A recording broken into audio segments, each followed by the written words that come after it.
সৃষ্টি করেছে মানুষের অন্তরে সম্মানের আসন। নূরের ফেরেশতা জিবরিলের সাথে নূরের নবী মহানবী সাল্লাল্লাহু আলাইহি সাল্লামের মিলনের স্মৃতি স্তম্ভ হয়ে দাঁড়িয়ে আছে এই পাহাড়। তাই তো একে বলা হয় জাবলে নূর বা আলোর পাহাড়। এখন আপনারা বিশাল গেটের উপরে যে সাইনবোর্ড দেখতে পাচ্ছেন, মাসলাক সাউকুল মাওয়াশি, এখানে সরকারি ব্যবস্থাপনায় লাল রঙের পোশাক পরিহিত লোকদেরকে নিয়োজিত রাখা হয়েছে কোরবানি করার জন্য। এরাও কোরবানি করে। আর তাছাড়া যা কোরবানি সে নিজেও করতে পারে, আর সেখানে নিজের প্রতিনিধি দিয়েও কোরবানি করানো যায়। এটা হচ্ছে সরকারি মাসবাহা বা জাবেহখানার ভেতরের দৃশ্য। এর ভেতরে কোনো জানোয়ার গেলে আর রক্ষা নেই, কোরবানি হতেই হবে তাকে। নিজে করুন আর লাল পোশাক পরিহিত লোকেরা করুক, তাকে কোরবানি হতেই হবে।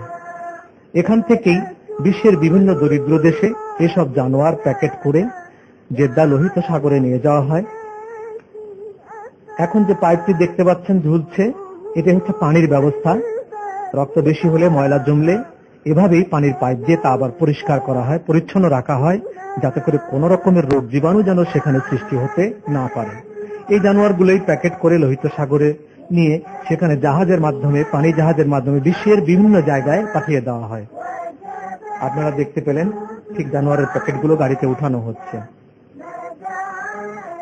রাসূল পাক সাল্লাল্লাহু আলাইহি ওয়াসাল্লামের এটাও একটি মুজিজা যে জানোয়ারগুলো তার হাতে নিজে নিজে জবাই হওয়ার জন্য প্রতিযোগিতা করছিল। আসলে জানোয়ার তো জবেহের আলামত পেলে ছোটাছুটি করে, কিন্তু নবীর হাতে তারা কোরবানি হবে এটা তারা নিজেদের জন্য সৌভাগ্য মনে করেছে। আমার নবীজি সাল্লাল্লাহু আলাইহি ওয়াসাল্লাম সকল নবীর নবী, তাই বলে আপনারা দেখতে পাচ্ছেন একজন হাজী নিজেই তিনি তার পশুটিকে জবেহ করছেন। হাজী সাহেবদের কাফেলার কোরবানি তাদের প্রতিনিধির মাধ্যমে এভাবেই দেওয়া হয়। বাইরের থেকে, কোরবানির হাট থেকে কোরবানির ছাগল এই জবেখানার ভিতরে ঢুকিয়ে দেওয়া হয়। সুপ্রিয় দর্শক, কাফেলার হাজী সাহেবরা তাদের কোরবানির ছাগল লাইন করে ঢোকাচ্ছে ভেতরে।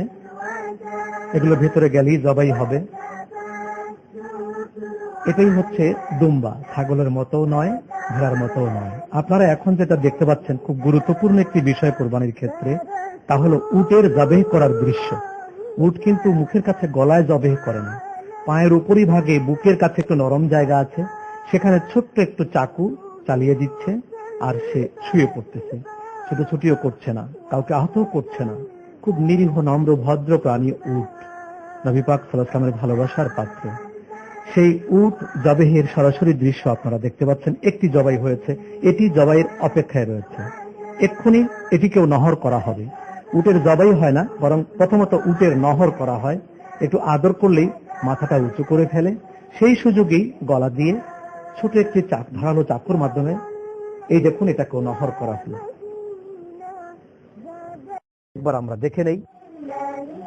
বীরে গোর্স রাসূলুল্লাহ সাল্লাল্লাহু আলাইহি ওয়াসাল্লামের মুজিজার একটি কুয়া। হুজুর আলাইহিস সালাতু ওয়াস সালাম এখানে আসতেন পাইপ, এই কুয়ার পানি দিয়ে, এই দেখতে পাচ্ছেন আপনারা দেয়াল, পুরনো ইট ঘেরা গোল একটি দেয়ালের মতো, দুটো খাম্বার মতো রয়েছে, দুটো পিলারের মতো অর্ধেক। এটাই কুয়া। এটাকে এখন বন্ধ করে রাখা হয়েছে। এর আশেপাশে মাদ্রাসা হয়েছে। এই কুয়ার পানি দিয়ে হুজুর সাল্লাল্লাহু আলাইহি ওয়াসাল্লাম ওযু করেছেন, পানি পান করেছেন, এবং হুজুর সাল্লাল্লাহু আলাইহি ওয়াসাল্লাম ওসিয়ত করে গেছেন আমার ইন্তেকালের পর এই কুয়ার পানি দিয়ে আমাকে গোসল দেবে। তাই হুজুর সাল্লাল্লাহু আলাইহি ওয়াসাল্লামের দেহ মোবারককে এই কুয়া থেকেই 7 বালতি পানি নিয়ে গোসল দেওয়া হয়েছিল। এবং যখন হুজুর সাল্লাল্লাহু আলাইহি ওয়াসাল্লাম অসুস্থ ছিলেন, তখন হুজুর সাল্লাল্লাহু আলাইহি ওয়াসাল্লাম গোসল করতে চেয়েছিলেন জ্বরের সময়। এই কুয়ার পানি দিয়ে হুজুরকে গোসল দেবার পর হুজুরের জ্বর কমে গিয়েছিল। এই সেই কুয়া। এই পিলারের সঙ্গেই লোহার রড বাঁধা ছিল, এটার ভেতরে এই পানি উঠানো হয়েছে। কুয়ার পাশে যে বিল্ডিং দেখতে পাচ্ছেন, এটা একটি মাদ্রাসা, আল্লাহ দ্বীন এখানে শিক্ষা দেওয়া হচ্ছে। এই সেই বীরে গোর্স। যেদিন হুজুর সাল্লাল্লাহু আলাইহি ওয়াসাল্লামের ইন্তেকালের পর হুজুরকে গোসল দেওয়া হয়েছিল এই কুয়ার পানি দিয়ে, সেদিন থেকেই এই কুয়ার পানি চিরতরে নিঃশেষ হয়ে গেছে। এখন আর এই কুয়াতে কোনো পানি নেই। মনে হচ্ছে যেন পানিটুকু শুধু রাসূলুল্লাহর জন্যই দেয়া হয়েছিল। সেই বীরে গোর্সের পানি মিষ্টি, অন্যান্য কুয়ার পানি যদিও লবণাক্ত, এটার পানি মিষ্টি। এই বীরে গোর্স মুজিজার কুয়া স্মৃতি